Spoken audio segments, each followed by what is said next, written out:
Well, my day is ending, and I thought I'd give you a status. There was some progress. I'm not done. I'm sorry.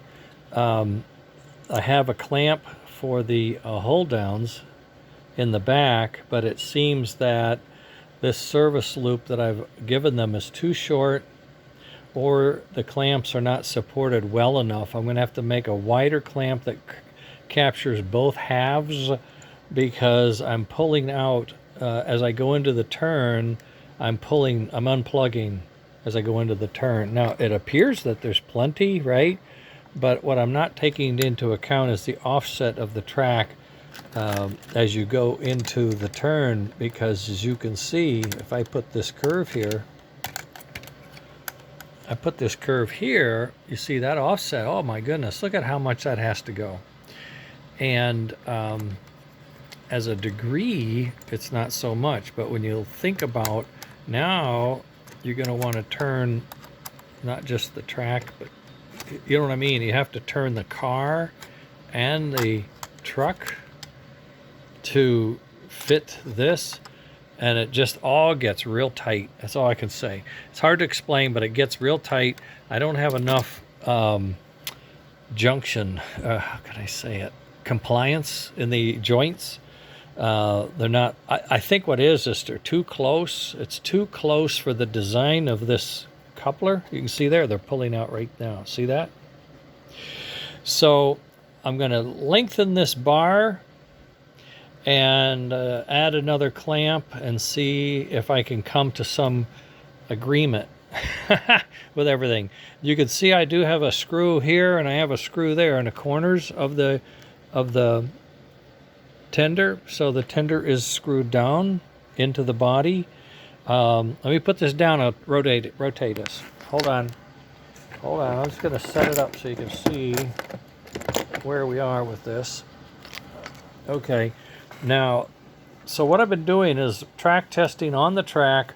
The trailing truck now, as you can see, has all the movement it needs. It's doing fine. And, oh, this is sitting on a screwdriver. Okay. This thing has plenty of turn like that. But what happens is when these wheels are in this position, this thing wants to kick out a lot. And as it kicks out, I don't have enough slide in here. And what happens is it pushes the front wheel of this three-wheel truck. It pushes it off the track. Yep, it pushes it off the track. It's like everything is just a little too rigid and too tight.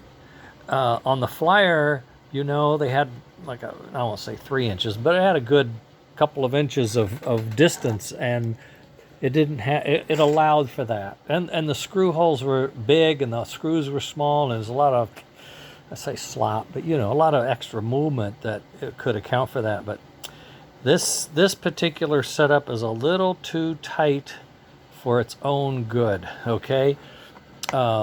I wanted you to see it with the lid on and going, but it just wasn't possible. I get it to go about 3 feet. It gets to a turn and it wants to jump the track. It doesn't jump off. This truck comes off and then the train stops. I wanted to show you this. I had to remove the speaker because by the time I've got everything in there organized for space, I now have to change the box for the speaker so that it can fit into these pieces here, which is where the screw goes.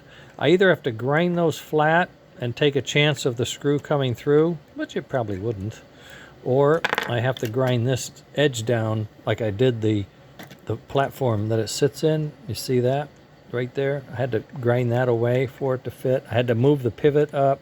I've got now more room for all the connectors and plug-ins, but if I move it over, I moved it over just enough to get in trouble. And I don't know if I can probably grind this and grind that here and there and come up with something that fits. I really hate to do that because now this only works with this only works with that. But you know, it may be the way it is. I have a little bit of room. I could push everything back, but I really don't want to do that because I like to be able to pull the air in. It's really doing well. The fan's working quite well. I had to move these boards forward 5 millimeters.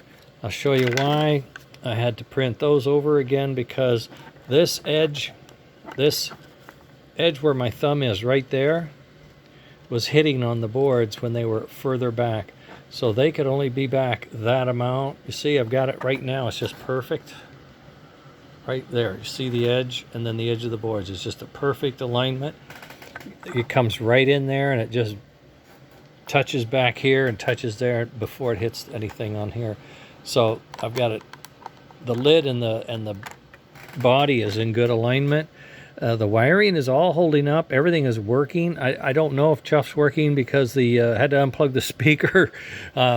So I'm thinking I'm going to be able to grind that out. There's enough meat that I can just sort of flatten it. And if I sort of just flatten this, you know, I'll make sure that it fits when it goes together. I did raise the other piece so that it fits together. It looks like I might need to raise it a little more. The screw head might be hitting this and preventing this from coming down all the way. I noticed there was a little bit of a gap here and I couldn't get it down. So that must be what it is, a screw head. So I can either countersink it or raise the notch a little more, the little clearance notch.